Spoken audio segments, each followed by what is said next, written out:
itong just energy transition, it's just one of the many climate jargons. And it's so technical that it's people's stories like this na talagang our role as journalists at least is to go to these, find these stories, put a spotlight on them. And they're happening even without us, diba? Parang it's not like it depends on us. Pero the way it goes is that because we get to tell their stories, pwede siyang makita ng ibang tao that it's doable, it's possible.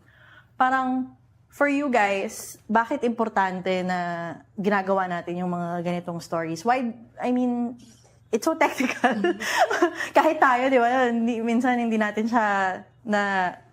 siya fully ma-explain if people just come up to us and ask, what is just energy transition? What does that look like? It's so complicated. Pero, kayo, why is it important that you're telling these stories? Sige, Iya. It's a reminder of what this is about. Mm-hmm. Parang, pwede tayo malunod sa jargon or pwede tayo ma-immerse in the high-level talks, what happens in COP, diba, which is way beyond an average person's head. Mm-hmm. Pero yung mga ganitong storya, importante siya na nire-report, importante siya na sinusulat, na dinodocument natin. Kasi para mapaalala din sa mga tao at mapaalala din sa ating mga journalists na para sa mga tao yung ginagawang just energy transition. For me, personally, it's an anchor.